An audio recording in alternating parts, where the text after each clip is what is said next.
Hi hello guys, இந்த வீடியோவில் எதை பற்றி பார்க்க போகிறோம் அப்படின்னு சொல்லி பார்த்தீங்கன்னா, இந்த வாரம் ஜீ தமிழில் second ticket to finale win பண்ண ஒரு பர்சன் கூட இன்னொருத்தரும் சூப்பராக பாடியிருக்காங்க. அதாவது யோகஸ்ரீ அவங்கள தாங்க சொல்கிறேன். ஸோ அதுக்கான பின்னணிகள் அவங்க ஒரு சில விஷயம் தான் பண்ணியிருக்காங்க. அதுக்கான டீட்டெயில் என்னன்றது தான் இந்த வீடியோவில் பார்க்க போகிறோம். நம்ம சேனலை ஃபர்ஸ்ட் டைம் பார்க்குற பர்சனாக நீங்கள் இருந்தீங்கன்னா மறக்காமல் நம்ம சேனலை சப்ஸ்கிரைப் பண்ணிக்கோங்க. அப்பதான் நான் அடுத்தடுத்து போற வீடியோக்கான நோட்டிபிகேஷன்ஸ் அண்ட் பாப்அப்ஸ் வந்து உங்களுக்கு கண்டினியூஸா கிடைச்சிக்கிட்டே இருக்கும். அது மட்டும் இல்லாம இந்த வீடியோ பத்தி உங்களுக்கான கருத்துக்கள் ஏதாச்சும் இருந்துச்சுன்னா தாராளமா நீங்க கமெண்ட் பாக்ஸ்லயும் மென்ஷன் பண்ணலாம். ஸோ ரீசெண்டா ஜீ தமிழ் நடந்திருக்கக்கூடிய one of the reality competition show அப்படின்னு சொல்லணும்னா சரிகமபா சீனியர் சீசன் 5 அப்படின்னு சொல்லக்கூடிய இந்த ஒரு சிங்கிங் காம்படிஷன் இந்த வாரம் நடந்து முடிஞ்ச ரவுண்ட் வந்து பாத்தீங்கன்னா டூயட் சாங் ரவுண்ட் அப்படின்னு சொல்லிட்டு ரொம்பவே சூப்பரா கண்டக்ட் பண்ணிருந்தாங்க.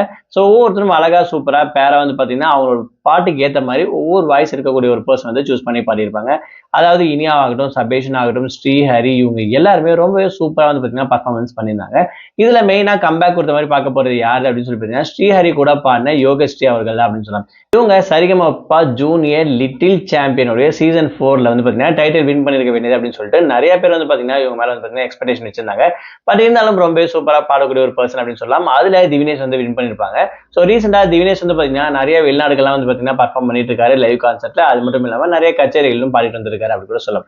ஸோ அந்த வகையில யோகஸ்ரீக்கு வந்து பாத்தீங்கன்னா இன்ன வரைக்கும் ஃபாரின் போற ட்ரிப் வந்து எந்த ஒரு வாய்ப்பும் கிடைக்கல. பட் இருந்தாலும் இந்தியாவுக்குள்ள நிறைய இடத்துல வந்து பாத்தீங்கன்னா கச்சேரிகள் வந்து பாடிட்டு இருக்காங்க. அது மட்டும் இல்லாம ரீசெண்டா வந்து பாத்தீங்கன்னா இலங்கையில வந்து பாத்தீங்கன்னா ஒரு கச்சேரியில் வந்து பாட்டு பாடிருக்காங்க அப்படின்னு சொல்லிட்டு நிறைய அப்டேட்ஸ் எல்லாம் வந்துச்சு அப்படின்னு கூட சொல்லலாம். இவங்களை ஃபாலோ பண்றவங்களுக்கு கண்டிப்பா தெரிஞ்சிருக்கும். ஸோ அந்த வகையில வந்து பாத்தீங்கன்னா இப்ப ரீசெண்டா ரொம்ப நாட்கள் கழிச்சு வந்து பாத்தீங்கன்னா சரிகமபா சீனியர் சீசன் 5ல ஸ்ரீஹரிக்கு பேரா வந்து பாத்தீங்கன்னா பாட்டு பாடி ரொம்பவே சூப்பரா அசத்திருப்பாங்க அப்படின்னு கூட சொல்லலாம். அது மட்டும் இல்லாம இந்த வாரம் ஸ்ரீஹரிக்கு வந்து second ticket to finale win பண்ணக்கூடிய சான்ஸும் கிடைச்சிச்சு அப்படின்னு கூட சொல்லலாம். ரொம்ப நாளுக்கு அப்புறம் யோகஸ்ரீ மறுபடியும் இந்த மேடையில பாக்குறதுக்கு கண்டிப்பா இவங்களோட ஃபேன்ஸ் வந்து பாத்தீங்கன்னா ரொம்பவே ஹாப்பியா இருந்திருப்பாங்க அப்படின்னு கூட சொல்லலாம். ஸோ யோகஸ்ரீ உங்க எத்தனை பேருக்கு பிடிக்கும், அவங்களுடைய பர்ஃபார்மன்ஸ் எப்படி இருந்துச்சு அந்த விஷயத்த மறக்காம கமெண்ட் பாக்ஸ்ல மென்ஷன் பண்ணுங்க. என்னுடைய ஃபேவரட் பர்சன் இவங்க தான்ப்பா சீசன் 5 டைட்டில் வின்னர் அப்படின்னு சொல்லிட்டு நீங்க யாரை நினைக்கிறீங்களோ அந்த பர்சன் பேரையும் மறக்காம கமெண்ட் பாக்ஸ்ல மென்ஷன் பண்ணுங்க.